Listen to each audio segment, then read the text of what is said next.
what are the tactics that we have to learn and implement in a shift? Well, the first is mindset, expense management, finding the motivated, converting leads, learning how to price property and have conversations with sellers, overcoming buyer reluctance, and most importantly, bulletproofing the transaction. So this is an overview of what we're going to be discussing today. Initial thoughts. Inventory is climbing. Home buyers are more reluctant than ever to do business. Sellers are increasingly out of touch, moving from a market of speed. Let's go, let's write offers. How high can you go? Let's go, to a market of skill, and anxiety with both buyers, sellers, and agents is high.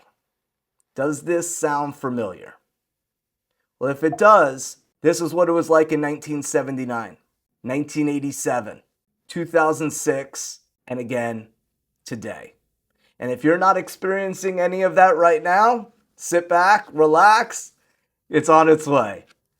And I share this because this shift, the experts are saying, is not a temporary shift.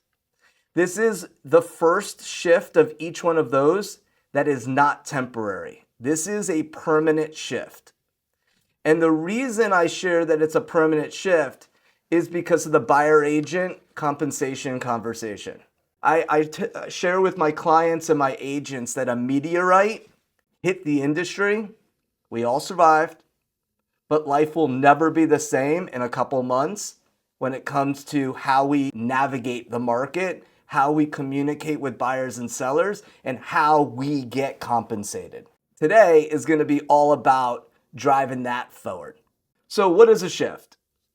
Shifts are cyclical. So what goes up must come down, and what goes down doesn't stay there. That's the most important part to understand about a shift. It shifts. They're never unexpected, but they're rarely predictable because they happen.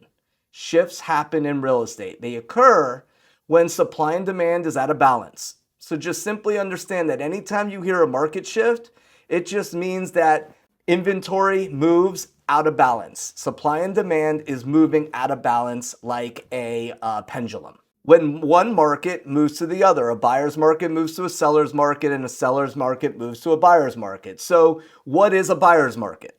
A buyer's market is more than 7 months of inventory. A balanced market is 5 to 7 months of inventory, or 5.5, 6 months of inventory. And a seller's market is less than 5. So understanding month supply of inventory is one of the key factors to acknowledging what type of market are we currently in. This next slide that I'm going to share is probably the most important slide that I can share with you. And that is the law of equilibrium, or the shift equilibrium. And so hopefully you guys could see my mouse right here. And so check this out. The law of equilibrium says this, that as the amount of available income and closings goes up, the amount of agents coming into the business follows suit. And many of you guys got into the business because you heard it was easy. Everyone's making money. You can make as much money as you like. And that's true when the market is going up. Everyone's coming in. Everyone's coming in. But the law of equilibrium says once the market starts to adjust downward, or the amount of closings starts to shrink, which right now, surprisingly, the amount of closings have been pretty steady, but the amount of listings have been continuing to grow. So we aren't on this downturn yet. We're like right here. But what the law of equilibrium says is the moment that the market downturns, the amount of available income shrinks, the amount of agents coming into the business will continue to rise. So the term is deemed survival. And that's where the amount of agents exceeds the amount of closings, and we must adjust our tactics to take or keep our market share.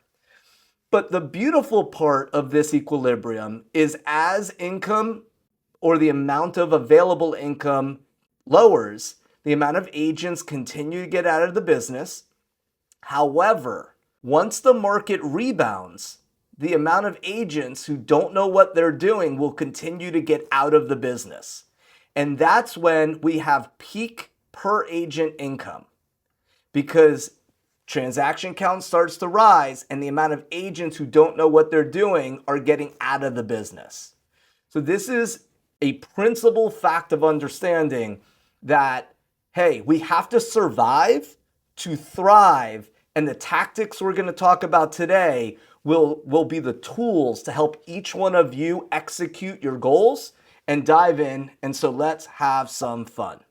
So the first step, or the first tactic, is mindset. 90% of our success as entrepreneurs is what's in between our ears. So in understanding mindset and action, we have to get shifty. And that is that we really have one choice to thrive. And that is to have two shifts. The first is a mental shift. And the mental shift is we can't control the market, but we can control our response to the market. Because make no mistake, the market doesn't determine any of our success. It simply determines the strategy at which we must execute to continue growing our market share. The second shift is what we do. And that's taking action, but it's also taking the right action. And it's more about doing and not knowing, or I need to know what to do. I need to be an expert at what I do. No, it's about getting in the trenches and doing the right activities. The right activities is this: lead generation and lead conversion. Generating leads and becoming fanatical in converting. And we're going to be talking about that in a second. The next right action to take and have the right mindset is practicing dialogues. This is a secret that the top agents share or don't share, is that this is a dialogue-based business, and perfecting your value proposition has never been more important than it is right now with the NAR settlement and learning what to say. So this is practicing dialogues, perfecting your value proposition, and most importantly, your presentations. Buyer consultations, listing presentations. So if there's one thing that I want you to take away from this entire presentation in the first couple minutes, it's that nothing is more critical in an adjusting market than finding motivated buyers and sellers and closing them to appointments. When you focus on this, it provides two invaluable gifts. The first is that you're in the trenches. You know what buyers and sellers are saying. You will hear the same objections. You will hear their concerns. And then you tailor your approach to those concerns. The second invaluable gift of being engaged in the market is that you get an honest understanding of conversion rates. And conversion rates and tracking your numbers is imperative because it helps you restructure and refocus your direction that's necessary to take market share and not fall victim to a market. And we're going to dive a lot into that here shortly. So the first tactic is getting your head right and understanding we have to have a mental shift and an action shift, and knowing that there is nothing more important than finding motivated buyers and sellers and sitting on appointments. The second tactic is the least sexy of them all, which is expense management. And the first thing to understand in expense management is a dollar saved is the first dollar earned. It is extremely challenging, extremely challenging to out-revenue a shifting market. The beautiful part of a shift is that agents, or I should say entrepreneurs, get exposed. The $100,000 millionaires out there, Instagram stars, get exposed if they don't take tactic 2 seriously. The first dollar saved is the first dollar earned. Entrepreneurs who are responsive to change, who understand that you can't out-revenue a shift, are most likely to survive and be in the market to thrive on the back end. One of those tools is the ABC method. And that's where you take all of your credit card statements, and this is extremely painful. However, it is powerful. Take all of your credit card statements and get 3 different highlighters and label each highlighter A, B, and C. A is what is essential. What absolutely can I not live without? B, what's important, but it's not essential. And C, what is that, or it's absolutely discretionary. The first thing to do when you feel the market shifting is eliminate all of your C expenses in your personal and your business. Then challenge each of your B's, which you believe is important but not essential, and even team up with a friend to challenge your B's so that you can get as lean as possible and be as profitable as possible. Because make no mistake, the purpose of business is profit. The purpose of profit is to fund the perfect life. And the perfect life is to truly live before you die. And if your business isn't profitable, if you're not putting money away for taxes, then you're not running a business, you're running a hobby. And so take expense management absolutely seriously and lead with revenue. Create a budget that matches your revenue, not your lifestyle.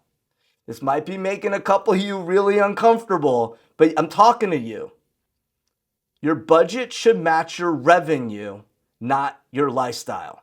So remargin your business by playing red light, green light. Red light, green light means this. Any expense you have should have a return on investment of at least 4 to 1. Every expense should have a goal of 10 to 1. And if it's not, red light it. Ego is not your friend. Profit is your friend. So play red light, green light, and have return on investment standards for your business. The next is have tax strategies and align yourself with a professional CPA who has stood the test of time and who can help you align your business with tax strategies and moving yourself forward, of course, staying in the black. And learn the language of money. A little be honest, back in 2018, I joined an organization called M1, which really stands for March to Net Worth of $1 million. And I needed to learn how money worked, the language of money. And a little be honest as well, back at the beginning of my career, I built $60,000 in debt trying to figure out the ins and outs. I paid it off, and because I'm such a quick learner, I built another 30 in debt and made the decision to pay that off, and I've been debt-free since 2012. And I share that again, not to impress, but to impress upon that I needed to learn the language of money so I didn't make the same mistakes that I had made in the past. All right, switching gears to lead generation, the third tactic. And this is a quote that should be in front of you when you lead generate. You should wake up and think about it. And it's, if your ship doesn't come in, swim out to it. If you're deserted on an island and you see the first ship in a year, swim out to it. Don't expect it to come to your shore. Go get it. And that's the attitude and the energy when it comes to generating leads that I implore each of you. I'm begging that each of you take and run with. And that is that if your ship doesn't come in, if you don't have enough leads or appointments, go get them. Because the number one challenge in a shift is finding motivated people who will do business with you. In order to do that, we may have to double our efforts. In other words, if you're having 20 conversations a day, make it 40. If you're having 30, make it 50 or 60. If you only work Aventura, you may have to work Brickell or Fort Lauderdale. If you only work Pembroke Pines, you may have to go to Plantation, Coral Springs, Aventura, Miami. We have to double the area and double the amount of people because we have to find those that are willing to do business, or we will fall victim to a shift. Pro tip, find the have-tos. And what you guys will find, or you may have found this back in 2021-22, that there's have-tos and there's want-tos. And want to may not do what they have to do to perform in this market. Where a have to, the sale is outside of their control. And so in our lead generation efforts, we're always asking questions to find those that have to sell. And they fall into 6 categories. And they all start with the letter D. Death, divorce, debt, diamonds, diapers. And the 6th one, the job. Well, that's relocation. And so I'm not going to say 5 D's and an R. The job is relocation. They're going to move. The job is assisting that motivation. The sale is outside of their control. So in our lead generation efforts, we're always looking for have-tos. Now, being on Zoom, this is one of my favorite parts of the presentation to ask is, do you consider yourself a competitor? Are you competitive as an entrepreneur? Because make no mistake, the true competitors reveal themselves because there's no longer enough to go around. Now, I'll give you a visualization of this. If there's 1,000 homes that sell every month and there's 1,000 agents, everyone has an opportunity to eat. So envision this same thing as a pizza pie. There's 8 slices to a pizza pie. Well, there's 50, 60 of us on this call. I know I'm getting 2 slices. That only leaves 6 slices for everybody else. And if you wake up every day knowing you're going to eat 2 slices, but there's only 8 available, that's how you wake up every day, find the motivated, and generate leads purposefully. So that's hunting season and the leads challenge. The leads challenge is this. Your goals haven't changed. If your goal is to make 100, 250, 500, 750,000, that shouldn't change going into 2025. So if you know your goal is to make $500,000 and you know that your average commission is $10,000, which means you have to close 50 transactions, that doesn't change in a shift. What does change and what the leads challenge is the number of appointments you will have to go on and the number of leads you will have to generate the amount of appointments for you to close 50 transactions. So what changes in a shift and what the leads challenge is the amount of activities that you will have to do, which I referenced in doubling your efforts. So I try to bring that back around for you and understanding that if you keep doing what you're doing, you may not be getting the same results going into 2025.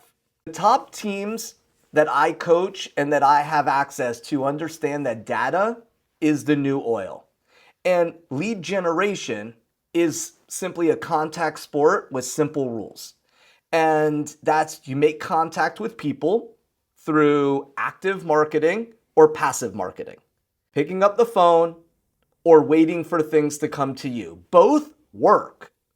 So once you have a conversation or a contact, you either have immediate business or it's future business. There's no other outcome of a conversation with someone. They're either, yes, I'm ready to do business today, or I'm going to do business 3 months, 9 months, 2 years from now. Once you meet someone or connect, whether it's actively or passively, the next thing to do is put them in your database and follow up with them forever.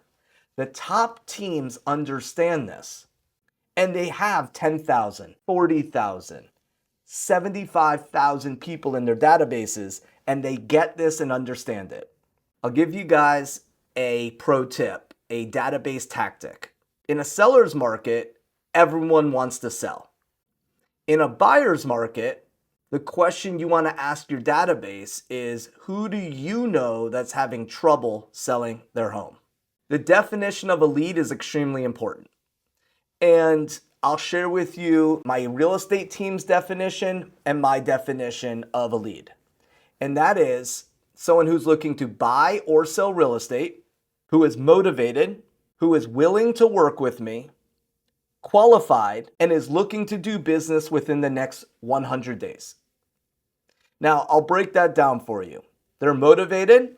Yeah, I mean, that's by asking questions and understanding what their pain threshold is and why they're looking to do what they're doing. They're willing to work with me because I asked them, are you willing to work with me? They're qualified. Class for another day, seller pre-qualification, and of course, buyer pre-qualification is knowing how much cash they have and where they want their monthly payments, and being qualified and ready to go. We also know what their holding costs should be with cash, and looking to do business within the next 100 days. Now, that part right there will determine the amount of transactions that you do in a year. The shorter that is, meaning anything under 100, the more transactions you will do. So for example, agents that I coach that have a goal of 100 closings as a single agent, their definition of a lead is someone looking to do business in the next 7 to 10 days. And I say that because to close 100 transactions a year, that's 8 a month. You got to put 2 deals together a week. You can't be working with someone intensely who's looking to do business in the next 90 days. You can only work with people who are ready, willing, and able to do business right now to close the most amount of transactions. The longer the time frame, the more you collect leads, then finding more people that are ready to do business today, which moves us to lead conversion. So the mindset of conversion, this is the next tactic, is your job as a professional real estate agent is to sit on appointments and take both buyer and seller listings. That's your job. And every day that you are not sitting on an appointment, I encourage you to feel that you are unemployed, that you are behaving unemployed, you are acting unemployed, and be fanatical with sitting on appointments. When you have this killer mindset, everything changes. So look at it this way. If you do lead generation, but you don't get a name and number, what good is it? If you get a name and number, but you can't set an appointment, what good is the name and number? And as important as lead generating activities are, if you don't have a name and number or an appointment, what really did you accomplish that day? And when you look at that mindset as, okay, I'm fanatical, my job is to sit on appointments, now you look at the critical aspect of conversion. And that is that lead generation is not an event that just sits on its own. It's a skill. It's the ability to follow up, handle objections, and understand the law that the majority of your appointments won't come from the first conversation.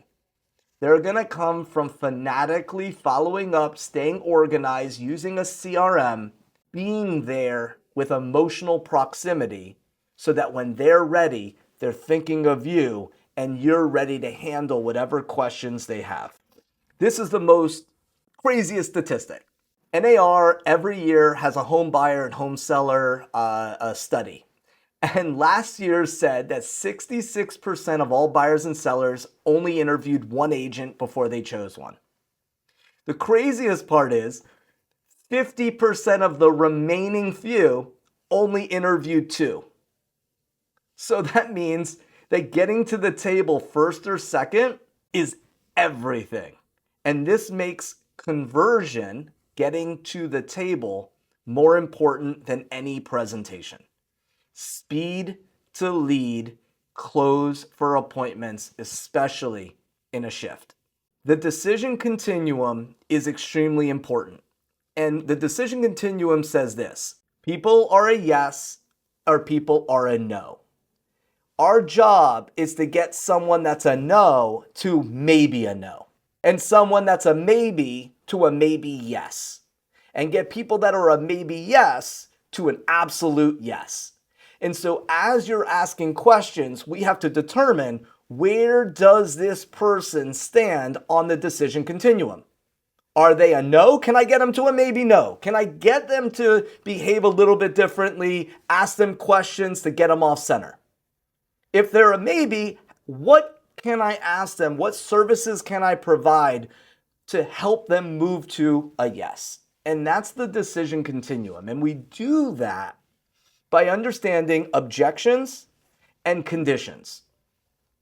This is Sales 101. Objections is really misunderstanding or signs of misunderstanding. It's questions in the mind of the consumer. And they just really need more education. Like, for example, mortgage rates are too high. Well, did you know that a seller could buy down your rate? Did you know that, hey, if we could get your payment where you want it to be, does it matter what the interest rate is? A condition. That's a matter of fact that we could do nothing about. So when there's a condition, our job is to offer services to help position that matter of fact to move it to an objection. So a condition would be, I got bad credit. Well, if someone has bad credit, they can't buy per se because they don't qualify. But we can offer to introduce them to our lender or a credit repair specialist to then put them in a program to then qualify. So in the decision continuum, it simply is an objection, is it a condition, and can I move them to a yes by asking questions and helping them self-discover. Switching gears to seller pricing strategies. One of the most important of the tactics. And the first is, pricing property is a skill, and it's developed over time. I'm going to give you guys some cheat sheets on this, so have your pens and papers ready. In a shift, instead of guessing that there's no top of the market, buyers now predict that there's no bottom, so they hesitate.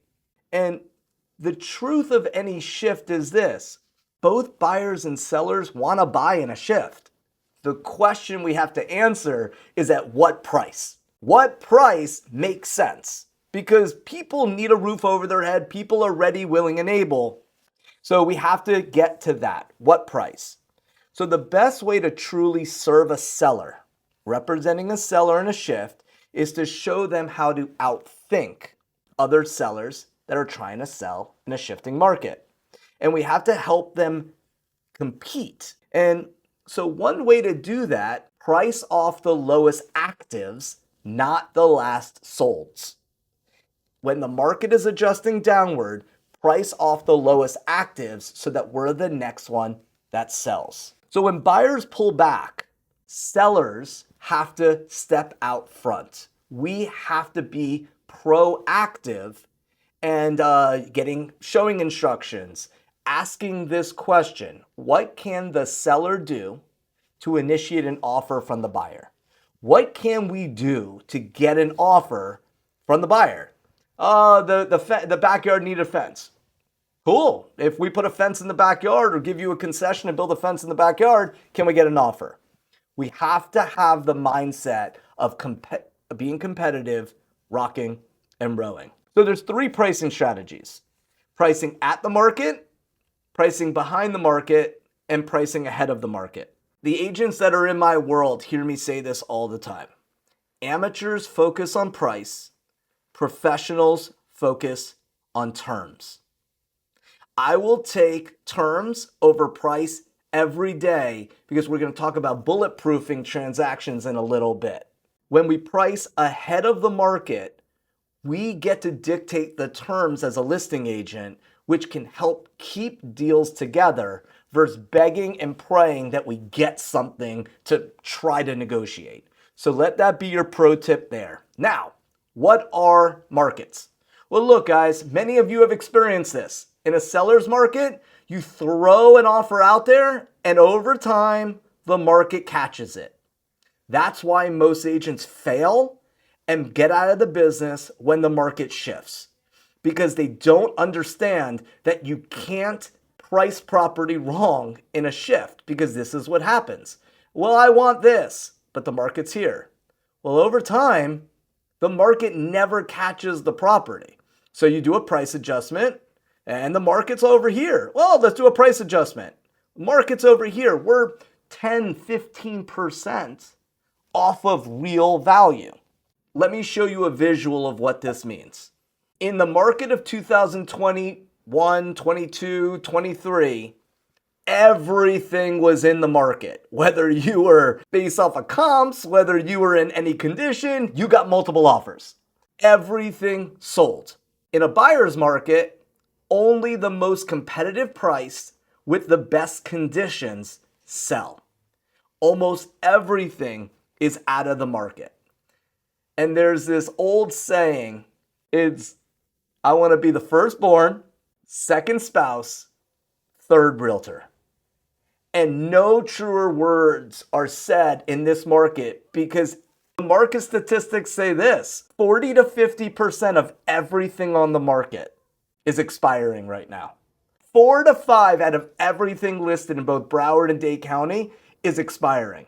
And that's because agents don't understand that you have to get ahead of the market in a shifting market, price under the lowest actives, so you're the next one that sells. All right, next, overcoming buyer reluctance. Buyers in a buyer's market should be doing just that, buying real estate. It's a buyer's market. It's not a fence sitting, waiting, loitering, delaying, postponing, hesitating. It's not a wavering market. It's a buyer's market. So that's exactly what buyers should be doing. However, you can't time the market. Buyers can lose sight of what their primary job is, which is to be focused on what makes the most sense and what's available on the market.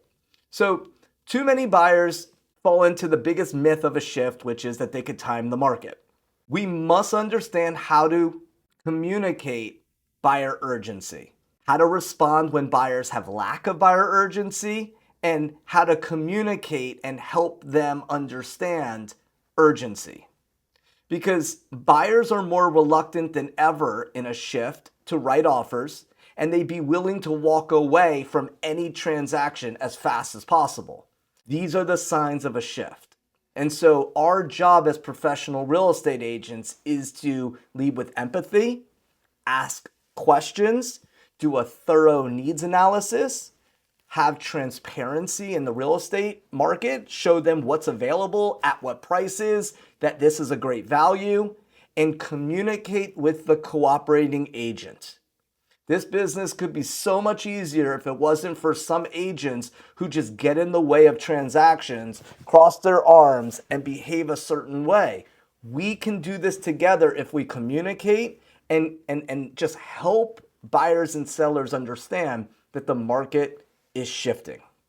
Buyers that are ready, willing, and able. Able, they have cash. Ready, they have personal reasons. They have motivation. They understand the market's expectations, and it's our job as professional real estate agents to help our clients understand the temperature of the market and how to navigate it. So how do we energize buyer urgency? How do we get buyers rocking and rolling? Well, it's 3 things. It's becoming the local economist of choice by knowing the market. Each one of us should know how many properties are for sale, inventory. What has sold? What is the month supply of inventory? What is absorption rate? And what is a broker's price opinion of this property? We do this by having a strong buyer's consultation and having a clear plan of action for our clients to navigate the market.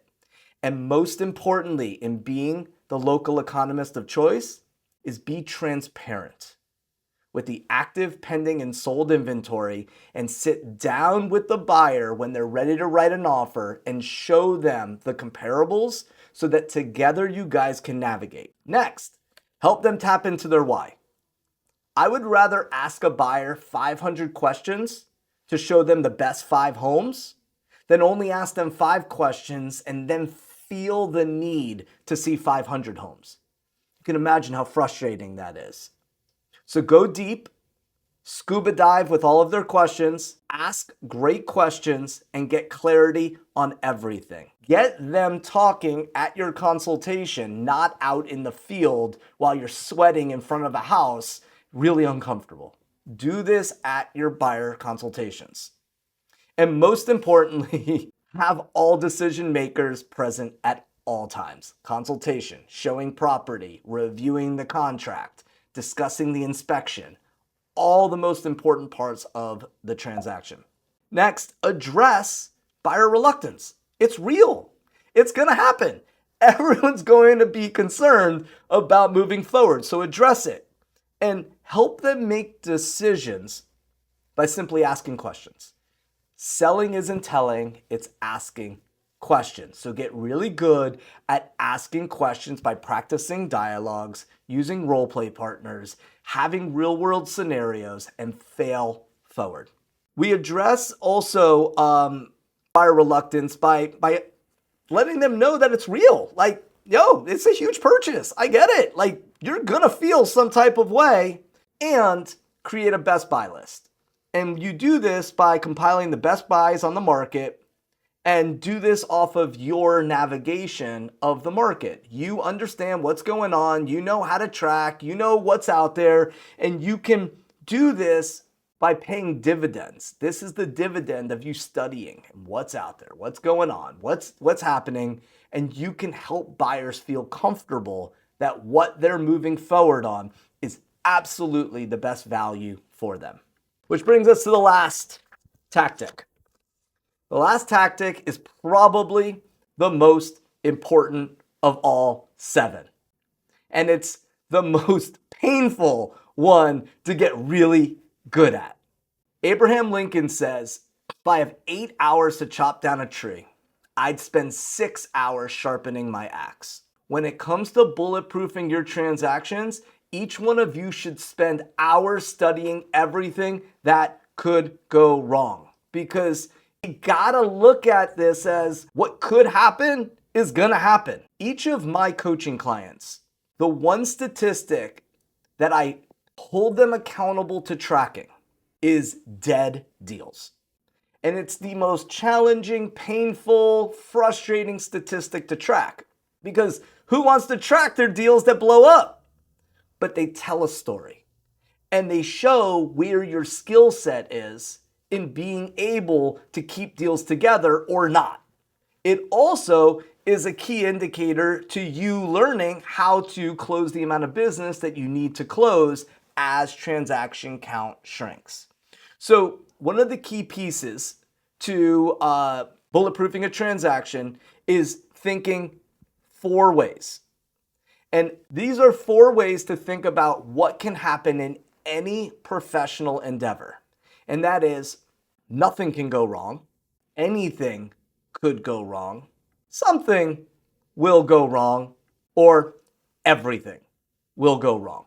What makes me a great real estate agent is I believe everything will go wrong, and I have every possible flow chart in my mind of how to handle the worst case scenarios and then work it all backwards to the best case scenarios.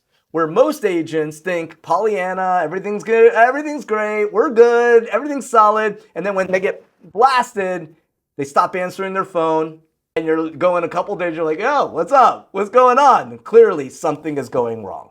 Where a great professional who understands bulletproofing already is ahead of where problems could be, already offering solutions so that we can keep deals together, which is a skill. Bulletproofing is a skill. So, what are the 7 issues in bulletproofing a transaction? Heard this quote at the beginning of my career and it stuck with me forever. And it's a quote by Wayne Gretzky. And he says, a good hockey player plays where the puck is.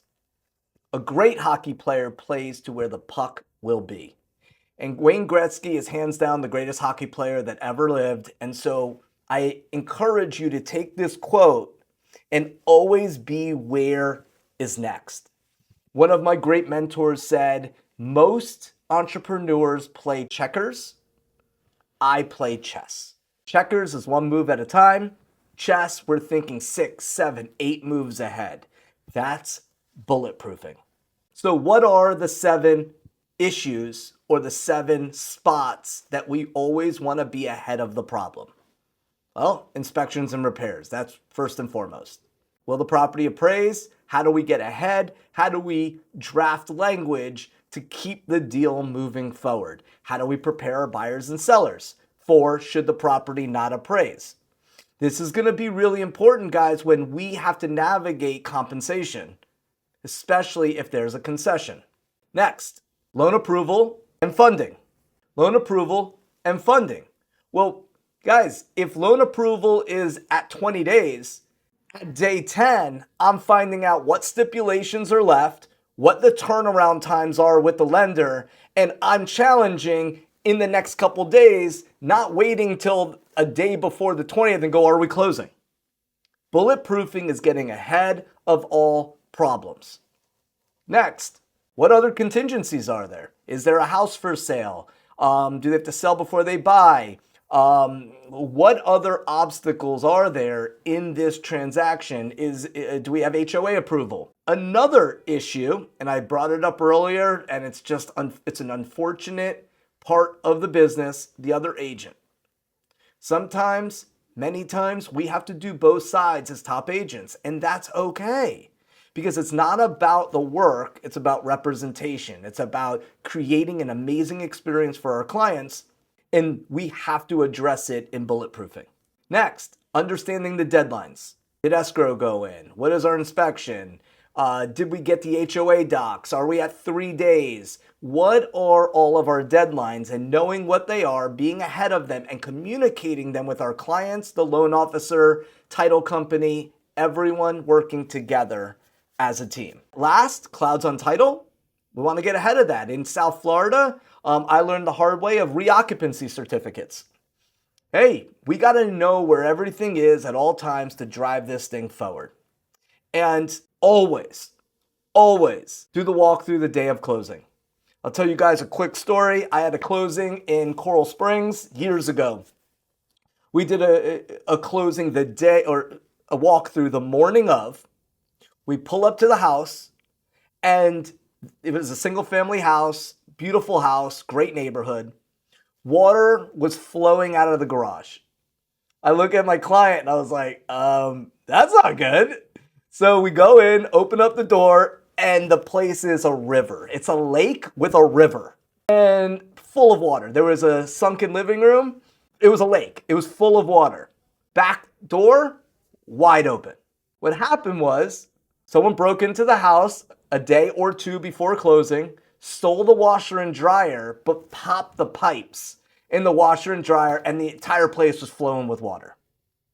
Now, clearly we didn't close that day. The agent on the other side was very, very, very good. And we fixed everything, closed a couple weeks later, and everything went well. But if we did the walkthrough the day before and the house got broken into that night, it would be my client's problem. It would be the buyer's problem. So let this be part of your don't let this happen to you folder, and don't do walkthroughs any day other than the day of closing to represent your buyers. Next, act your wage. And we're down the home stretch here. Act your wage is this. You have to think, act, and behave the wage you want to earn before you actually earn it. And in a hot market, everything closes. So the skill set isn't necessarily there. Many agents were order takers. I want to go see this property. I want to write this offer. How high do you want to go? In a soft market, which is one that we are in and rapidly moving into, it takes skill and forward thinking about what may go wrong, and assuming that everything may go wrong, could go wrong, and come up with ways to fix them before they happen, so that when they happen, you have solutions. Let's earn our our commission as professionals, especially in a time where it's being challenged. So do your due diligence, get ahead of problems, be prepared, and at many times it means that we're gonna do the other agent's job too, and that's okay.